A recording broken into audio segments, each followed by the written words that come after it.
ফিল্মের জন্য আজকে আমাকে বেস্ট অ্যাক্ট্রেস অ্যাওয়ার্ড প্রদান করা হয়েছে। ধন্যবাদ আমার পরিচালক কাজী আরিফিন অমিকে, অসংখ্য টিমকে এবং এই আয়োজন যারা করেছেন পদ্মা ফাউন্ডেশনের সাথে যুক্ত সবার প্রতি আমার আর আপনি যেটা বলছিলেন যে বিশেষ কেন আজকে এখানে অনেক উদ্যোক্তাদের সম্মানিত জানানো হবে, অনেক উদ্যোক্তাদের সম্মান জানানো হবে।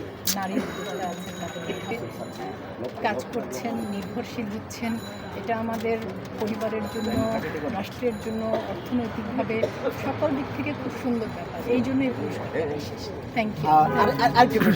এই যে আপনারা বর্তমানে কাজ করছেন, এতে কাজের কোনো ব্যাপার হচ্ছে না? হ্যাঁ, একটু তো কিছুদিন কাজ আসলে কম হচ্ছিল। আমার মনে হয় আপনারা জানেন সেটা।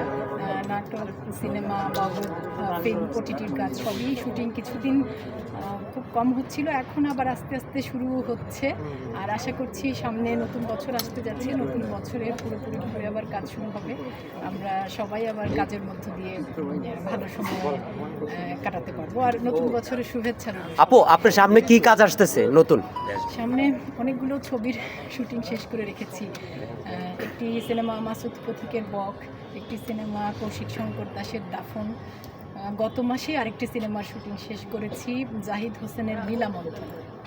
এছাড়া কিছু ওয়েব সিরিজ এবং ওয়েব ফিল্মের কাজ শেষ করে রেখেছি। ওয়েব সিরিজ একটি পরিচালনা করেছেন শাহরিয়ার নাজিম জয়, যেটি আইস্ক্রিনের জন্য। আরেকটি ওয়েব সিরিজ খুবই সম্প্রতি সেটার প্রচারণা শুরু হবে। তো এই কাজগুলো আস্তে আস্তে যখন মুক্তি পাবে তখন দেখা যাবে। আর আরও কিছু কাজের কথা চলছে, একেবারে প্রাথমিক কথা, একটু চূড়ান্ত হোক, তারপর আমরাই আপনাদেরকে সেই কাজের দল টিম থেকে আপনাদেরকে। আপু, আপনি প্রত্যেকটা কাজে ঢুকে যান, অভিনয়তে ঢুকে যান, সেই বিষয়টা কেমনভাবে দেখবেন? আপনি অনেক সুন্দর করে বলেছেন ভাইয়া, থ্যাংক ইউ। চেষ্টা করি, ওই যতদিন বেঁচে আছি, সুস্থ আছি, আমি কেবল এই চেষ্টাটুকু করে যেতে পারি যে আমার কাজটা আমি মন দিয়ে করে যাব। 24-এ আপনার বিশেষ কীরকম স্মৃতি আছে যেটা এই ফিল্ম ইন্ডাস্ট্রির জন্য আপনার বিশেষভাবে আপনি মনে রাখবেন? না, খুব বিশেষভাবে আলাদা করে মনে রাখার কিছু নেই। তবে কেমন কেটেছে বলতে, সময় তো আসলে মানুষের ভালো মন্দ দুটো মিলিয়েই কাটে। সবার, আপনাদের সবার যেমন আমাদেরও তেমন। আমরা কিন্তু আলাদা কিছু না, মানুষই। আপনাদের মতোই বাড়িতে ডাল ভাত খাই, এই ধরেন পরিবারের অন্যদের সাথে রেগে গেলে ঝগড়াঝাটি করি, একই রকম। আপনারাও যা করেন আমরাও তাই করি। আপু, সিসিমপুরকে মিস করেন কিনা, আর সিসিমপুরের স্মৃতিটা যদি একটু আমাদের সাথে শেয়ার করতেন?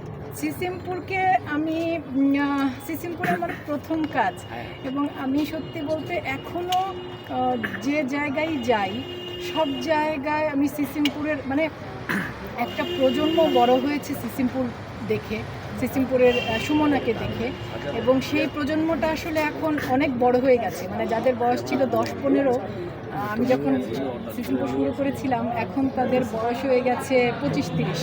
তো ওদের ভালোবাসাটা এখনও আমার সাথে আছে। আমি সিসিমপুর মিস করি বলবো না, আমি বলবো সিসিমপুরের সুমনা এবং সুমনার জন্য দর্শকদের ভালোবাসা, ওটা আমার সাথে আছে, সবসময় থাকবে। আমি যতদিন বেঁচে আছি থাকবে, কারণ ওটা আমার প্রথম কাজের প্রতি ভালোবাসাটা সব সময় খুব তীব্র।